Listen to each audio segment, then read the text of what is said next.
Right, hello everyone, welcome back to my channel. I hope you're doing well. Back here at the White House or White Cottage in Glencoe in Scotland. Last time I was here, it was covered in snow. This time I'm here, it's colder. Oh, and the wind is, yeah, it's bitterly cold. So what I'm going to do this time is I'm going to venture past this area that I shot in last time, and there's a path that goes down past the cottage. I'm going to try and shoot that. I'm going to try and shoot the cottage from a different direction, and I'm also going to see what I find down in that direction a bit more as well. See if I come up with something a little bit different. It could be kind of interesting. I haven't been down there before, so this will be new for me too.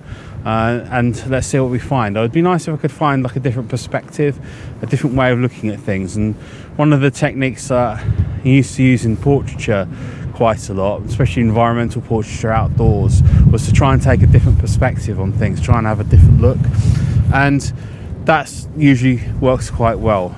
It's kind of like moving away from the most obvious thing and trying something else out and seeing what happens. So that's what we're going to be doing today. I'm going to head down there now and have a look and see what we find. Well, luckily we've still got some quite nice lighting. I think it looks pretty decent actually.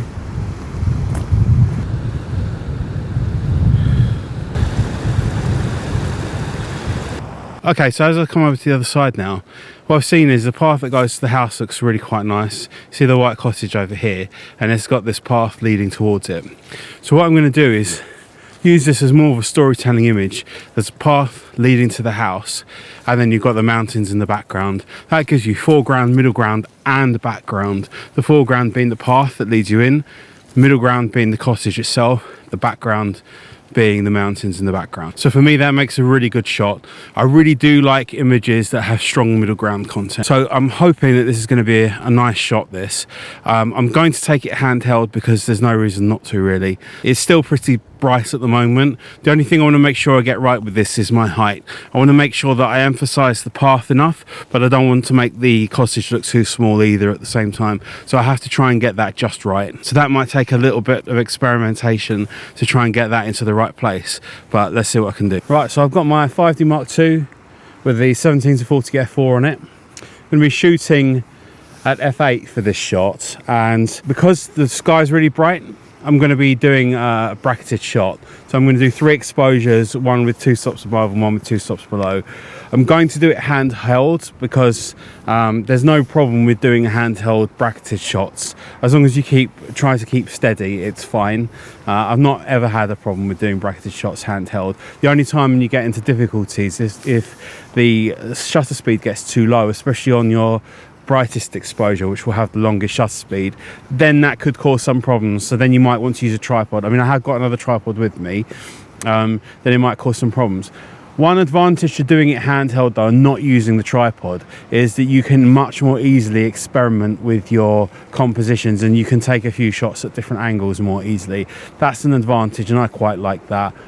But as I say, I don't think there's literally any benefit for using a tripod for this right now. So that's not what I'm going to be doing. So I'm going to now take the shot. Remember, I'm going for that leading line from the path. So the path in this instance for me is more than just a leading line.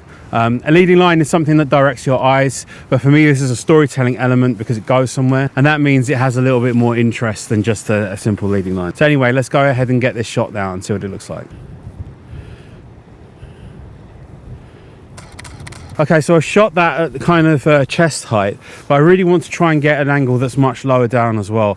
That will emphasize the foreground more, and I'm in danger of crushing the middle ground, but I'm going to see what it looks like, because if you can get the balance just right, it's going to look really good. So I'm going to try that out now. So now what I want to show you is just with the video, the difference it makes when I tilt the camera. So if I have a composition that's really low down like this, what happens if I lift up? If I tilt the camera down, you see how it emphasizes the path more? And if I lift it up and come lower, then the path diminishes slightly, but we get a different look. So I'm coming up and then tilting the camera down slightly, and we get this kind of look. And if I come right up to about chest height, so you see the path goes and the middle ground becomes more prominent. And as I come back down again, the middle ground diminishes, the foreground comes out more. And then at some point when I feel it's right, I can even tip down slightly to increase the foreground even more. And that's kind of roughly where I want to be. So for me, this is really good because we've got the foreground, middle ground and background, which is nice. And we've got a nice bit of light coming through as well in the background and the sky. And it's hitting the house from the side, which is going to make it look really three-dimensional. So I'm pretty pleased with that.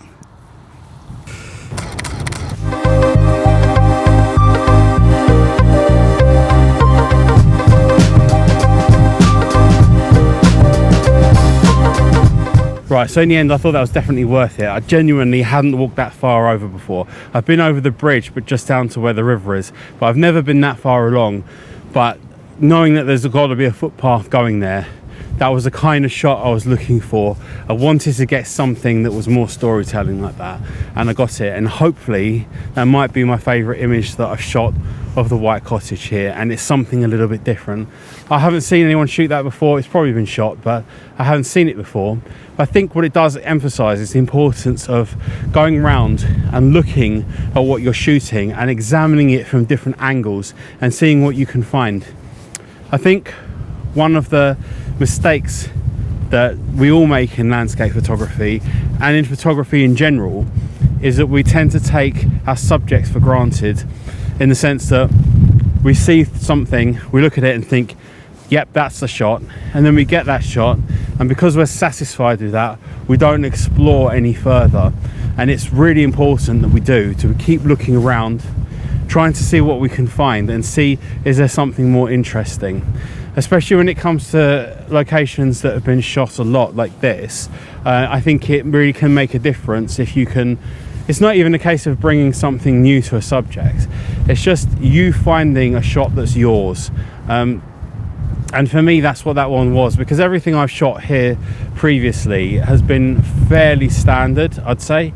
Certainly anything from this side, which is like the car park side of the white cottage location, which is where all the photographers set up their tripods, has been done. But I still think it's a very valid shot because it's a really nice photo. But the way I see it is that once you get familiar with the location, then it is definitely worth going out there and trying something different. So please like and subscribe. More videos coming in the future, and I'll see you again soon. Cheers. Bye bye.